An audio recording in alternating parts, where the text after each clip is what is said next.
aula ela é uma continuação daquela primeira aula de Primeira Guerra Mundial que foi destinada aos nonos anos, né? Na primeira aula nós tratamos sobre os antecedentes dessa Primeira Guerra Mundial e todos os fatos e as conjunturas políticas que ocasionaram esse confronto, né? Nós tratamos ali da ascensão da Alemanha como uma grande potência, né? A Alemanha essa que foi um país que se unificou na década de 1870 sob o comando da dinastia prussiana, né? A dinastia dos Guilhermes e dos Fredericos, né? Dinastia prussiana essa que unificou uma série de outros territórios que tinha como denominador comum uma cultura germânica e uma língua germânica, né? E esse conjunto de territórios, ao se unificar em um país, né? Um país aí que vai unir industrialização e resquícios do antigo regime, vai se tornar uma grande potência, né? E essa potência, como nós discutimos na aula passada, ela vai começar a rivalizar com as outras duas, né? Que é a França e a Inglaterra, né? A Inglaterra, como nós sabemos, foi o primeiro país a se industrializar, né? E naquele momento já era uma grande potência imperialista, né? Eles tinham colônias no mundo inteiro, né? E já estavam exportando os seus produtos para várias nações, né? Discutimos também na primeira aula que o detonador dessa primeira guerra foi uma questão ali na região dos Balcãs, né? Quais são os países dos Balcãs hoje em dia? Sérvia, Croácia, Bósnia e Herzegovina, Montenegro, enfim, todos esses países que compõem ali os Balcãs, né? Uma região que é próxima da Grécia, né? E que questão foi essa que nós vimos na aula passada, né? O Império Austro-Húngaro ele dominava parte dessa região, né? E um dos nobres do Império Austro-Húngaro esse, que era aliado da Alemanha nesse jogo de potências europeias, né? Esse nobre ele estava fazendo uma passeata ali pela região da Bósnia e Herzegovina, né? Sendo que esse cidadão ele vai ser assassinado por um membro da Mão Negra, né? Mão Negra é um movimento nacionalista sérvio que queria tornar aquela região toda independente, né? E com isso criar uma grande Sérvia, né? Sérvia aí composta por croatas, montenegrinos e outros povos que habitavam aquela região, né? Com isso, com esse ataque da Sérvia, isso vai ativar todas as alianças políticas europeias naquele momento, né? Porque a Sérvia, como conversamos, ela era aliada da Rússia, né? Que por sua vez a Rússia era aliada da França e da Inglaterra, né? Por sua vez, o Império Austro-Húngaro, como já falamos, era aliado da Alemanha, né? Ou seja, cada lado se meteu para proteger o seu e a guerra foi formada, né? De um lado, nós vamos ter a Tríplice Aliança, né? Formada basicamente por França, Inglaterra e Rússia, né? E você vai ter aí alguns países aliados, né? Como se fossem os terceirizados, né? Que vão volta e meia fornecer soldados para essa aliança, né? Ali você vai ter a Bélgica, Portugal, Espanha, né? Espanha é importante a gente atentar, que a gente vai conversar sobre isso no final da aula, né? Para relacionar com a gripe espanhola, é importante isso, né? Essa é a Tríplice Aliança, né? E você vai ter, por outro lado, a Tríplice Entente ou Potências Centrais, né? É importante vocês se atentarem para isso, porque na prova de vestibular, se vocês forem fazer um dia, né? Eu acredito que vão fazer, pode aparecer tanto Tríplice Entente ou Potências Centrais. Quem eram essas? Alemanha, Império Austro-Húngaro e Império Turco-Otomano, né? Tinha o Japão ali de terceirizado, a Itália também entrou como terceirizada, né? Mas a Tríplice Entente é basicamente essa: Alemanha, Império Austro-Húngaro e Império Turco-Otomano, né? No que diz respeito à história militar, né? É importante a gente atentar que a Alemanha ela levou o grupo nas costas, né? É como usei a analogia nos meus estados que vocês leram, né? É como se a Alemanha ela fosse o cara estudioso que levou o grupo de seminário nas costas, né? E o Império Austríaco, né? E o Império Otomano, eles só foram no dia do seminário para fazer um migué, né? Eles nem estudaram direito. E a Itália, ela sequer apareceu, né? Por que ela sequer apareceu? Porque a Itália, depois, ali no final da guerra, debandou para o lado da França e da Inglaterra, porque viu que esse lado estava ganhando, né? Mas nesse primeiro momento a gente tem que atentar que a Alemanha era a grande potência, né? A Alemanha, não lembro se eu falei para vocês, desde a época que não era a Alemanha, que era a Prússia, eles já tinham uma tradição militarista muito forte, né? E isso se intensificou ali no período da Primeira Guerra Mundial, né? O Hobsbawm, que é o carinha que escreveu esse livro aqui, Era dos Extremos, ele vai falar isso, né? Que o contingente de homens em idade militar na Alemanha era muito maior que na França e na Inglaterra, né? Eles investiram muito nessa questão militar, né? Então eles eram muito bons nisso. Importante atentar também que essa segunda revolução industrial, que a Alemanha fez parte, foi uma revolução industrial muito vinculada à engenharia química, né? Então os alemães eles foram muito bons na arte de desenvolver armas químicas, né? Que volta e meia foram usadas nesse conflito, né? Porém, por serem altamente letais, elas acabaram sendo banidas na Convenção de Gênebra, realizada em 1925, né? Convenção essa que determinou que armas químicas não poderiam ser utilizadas, né? Essas armas químicas elas não voltaram a ser usadas na Segunda Guerra Mundial, porém elas voltaram na década de 1980, né? Voltou também na Guerra do Vietnã, né? Vocês devem lembrar que tem uma foto muito famosa, né, de crianças vietnamitas que ficaram nuas com um ataque norte-americano, né? Isso é feito de armas químicas, né? Mas elas também apareceram na guerra do Iraque com o Irã, né? Que as Nações Unidas fez assim, ó, fingiu que nem estava vendo, né? Enfim, é o que acontece quando as guerras são realizadas em países que não são de gente branca. Voltando para essa questão, a Alemanha era um grande país, né, com um exército muito forte, né, que já estava desenvolvendo uma tecnologia bélica muito poderosa e que levou toda essa guerra nas costas, né? Guerra essa que foi dividida em duas frentes, a frente ocidental e a frente oriental, né? E foi uma guerra que, por ser mundial, ela ocorreu em várias partes do globo terrestre, né? Você tem incursões militares no Oceano Atlântico, no Oriente Médio, no Atlântico Médio. Você teve incursões militares até na Argentina, ali na região das Ilhas Falklands, né? Você teve várias incursões militares, né? E voltando para essa divisão do fronte ocidental e oriental, né? E se tocando que essa guerra aconteceu em várias partes do globo terrestre, você tem que dividir em ocidental, né, que é a parte ali que vai abarcar uma região que vai do litoral francês até a fronteira com a Suíça, né? A Suíça ela foi neutra tanto na Primeira Guerra quanto na Segunda. E o fronte oriental, né, que compreende basicamente a região dos Balcãs, né, onde esse confronto começou ali com a questão do Francisco Ferdinando, e a Rússia, né, que vai participar dessa Primeira Guerra Mundial, né? O Hobsbawm ele vai falar, né, que num primeiro momento, né, o objetivo maior dos alemães era liquidar a França e a Inglaterra, né, no fronte ocidental, para depois partir para o oriental, né? Os alemães eles cometeram um erro naquele momento que o Hitler vai cometer também na Segunda Guerra Mundial, que é abrir guerra contra as duas frentes, né? É mais ou menos, né? Não façam isso, né? Mas como se vocês estivessem brigando na escola e vocês fossem puxar briga com dois caras, sabe?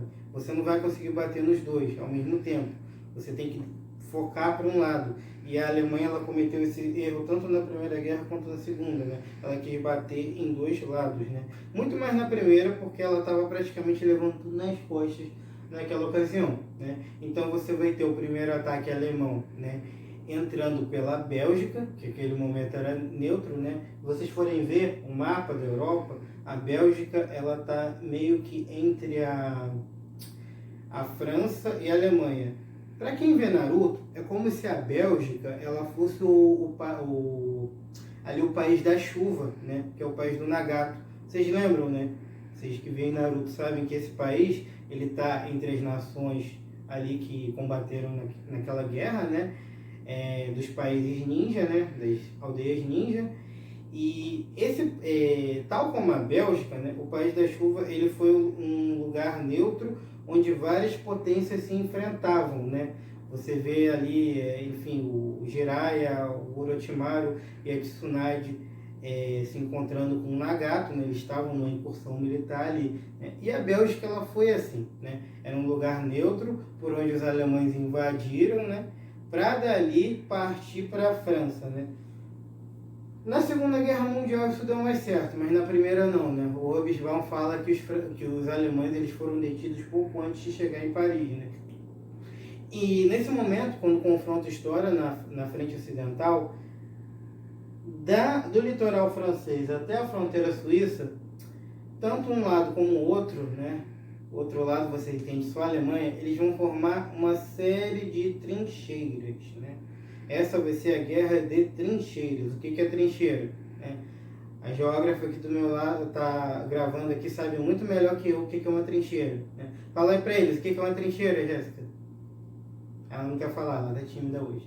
Mas basicamente a trincheira, ela cavou muita trincheira no curso dela, é um buraco que tu vai cavando, né? E os caras ficam lá dentro desse buraco para atirar no outro carinha que está do outro lado, né?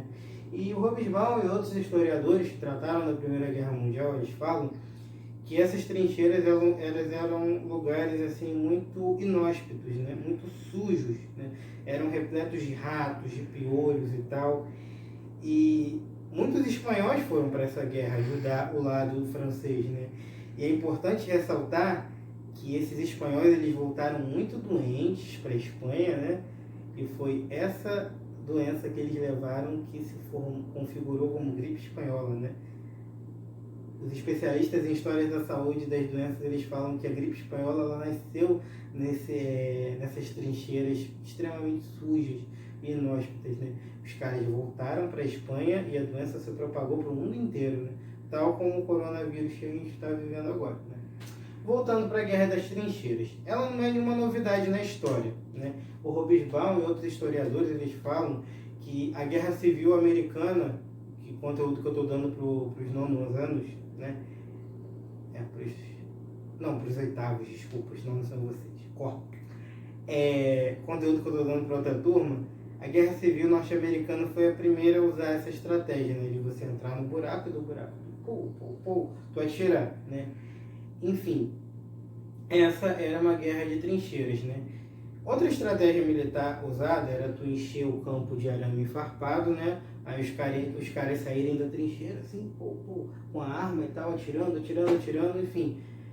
Era um caos, né? Muita matança. Muitas pessoas morreram nessa guerra por conta dessa violência, né? Toda. E o Hobsbawm fala que foi uma guerra assim, que matou muito mais gente que a primeira, né? E que foi aí que se criou o conceito de guerra total, né? Tanto um lado como o outro queria desgastar o inimigo até ele acabar, até ele ser obliterado, né? E esse historiador ele vai falar que o motivo disso é que as razões eram ilimitadas, né?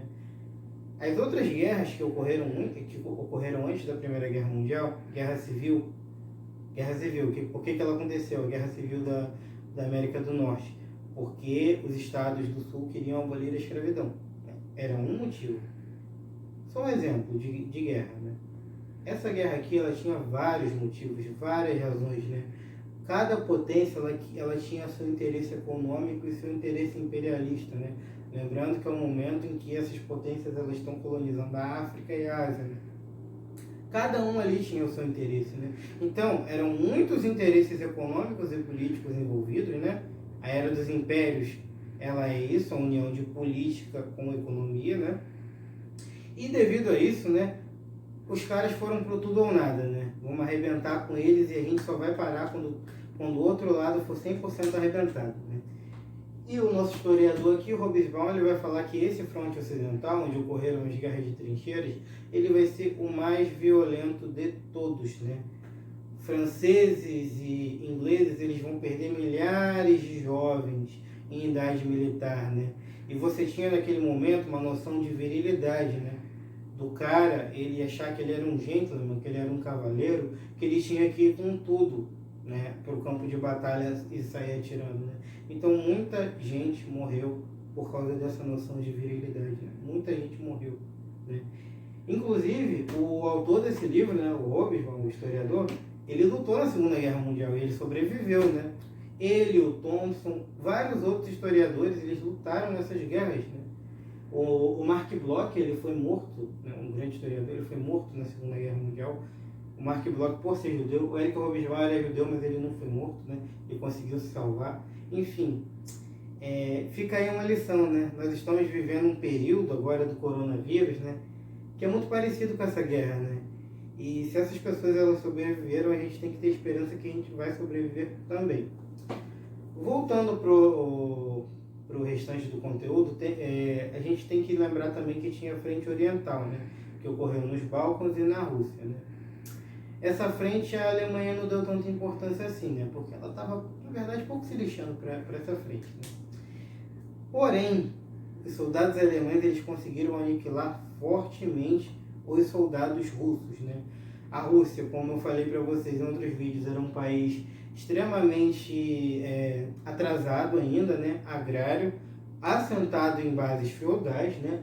Com uma monarquia cuja casa, os Romanov, eles estavam há 300 anos no poder, né? Que ainda viviam relações absolutistas, né? Quando a gente for falar da Revolução Russa, que vai ser em breve, isso vai ficar muito mais latente para vocês verem, né? Eu vou até ler o livro do Leon Tolstói, né, que é um literato, para falar para vocês como isso aparecia na literatura, né? Essa questão servil que havia na Rússia, né? Enfim, era um país muito atrasado, né? E isso se refletia nos militares russos, né? Embora, você considerando todo aquele contexto da frente oriental, né? Os soldados russos eram os que mais morriam, né? As armas deles eram paupérrimas, né? Enfim, eram insignificantes, eles morriam como moscas e baratas, né? Tudo isso, e acompanhado de um histórico, né, de fiascos da Rússia, né? A Rússia, gente, era um país até hoje gigantesco. Eles perderam para o Japão, que é um país desse tamanho aqui, numa guerra que ocorreu antes, né?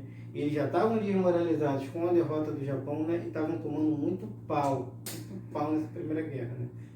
Vai ocorrer a Revolução Russa, né, que é tema de nossas próximas aulas, né? E uma das primeiras decisões do Lenin foi tirar a Rússia da Primeira Guerra Mundial, né? Para que a Rússia ela pudesse se erguer, né, como um soviete, né, como uma república União das Repúblicas Socialistas Soviéticas, né? Um país que vai tentar adotar o socialismo, né, baseado nas ideias de Karl Marx e outros teóricos, né? Enfim, a Rússia ela vai se retirar desse confronto, né? Até 1917, que é o nome do filme que vocês estão vendo, a Alemanha ela estava dominando tudo, sozinha, sem a ajuda do Império Austro-Húngaro e os otomanos, né? Ela estava dominando tudo sozinha, ela estava botando todo mundo no bolso. Só que aí, os Estados Unidos, eles estão vendo lá do outro lado, né? O George Washington, ele tinha falado, né, dos seus compatriotas, quando os Estados Unidos se tornarem independentes, que os americanos eles não deveriam se meter em questões europeias, né? Só que os americanos eles estavam vendo que os dois países, França e Inglaterra, eles estavam muito ferrados e não iam conseguir pagar os empréstimos se eles fossem destruídos pela guerra, né? E como o interesse pelo dinheiro falou muito alto nos Estados Unidos, naquele momento já era uma potência, né? Eles resolveram entrar na guerra e os caras entraram para ganhar, né? A Alemanha ela começou a dar fraquejada, né? Começou a fraquejar e no final das contas ela foi destruída, né? O tratado de rendição da Alemanha ele vai ser conhecido como Tratado de Versalhes, né? E aí, gente, uma historinha curiosa que eu até falei para vocês no outro vídeo, né? Para encerrar a aula já tratando de umas questões geopolíticas, né? A Guerra Franco-Prussiana, né, que foi a tomada da Alsácia-Lorena pela Alemanha, né, o processo de unificação, que eu falei para vocês na primeira aula, né, o Tratado de Rendição, né, do governante da França, né, foi ali no Palácio de Versalhes, né, e o Kaiser Guilherme ele foi coroado imperador da Alemanha no Palácio de Versalhes, né. Esse Tratado de Versalhes ele vai ser feito em Versalhes, sem a participação do rei da Alemanha, né? Importante ressaltar isso, né? As potências, França, Inglaterra e Estados Unidos eles vão fazer esse tratado ali e a Alemanha não vai participar. O rei da Alemanha, o Kaiser, ele vai assinar isso no vagão de trem, porque os franceses eles disseram, os alemães nunca mais serão dignos de pisar em Versalhes, né? Versalhes é em memória dos nossos reis antigos, né? Que sempre foram grandes, né? E aí, quando vai ter a Segunda Guerra Mundial, né? O Hitler, como eu falei para vocês, ele vai pegar esse vagão, né? Que o Kaiser Guilherme assinou a rendição dele, que estava no Museu da França, e vai fazer o presidente da França assinar lá, né? A rendição dele, né? Para mostrar que a Alemanha era um país forte naquele momento, né?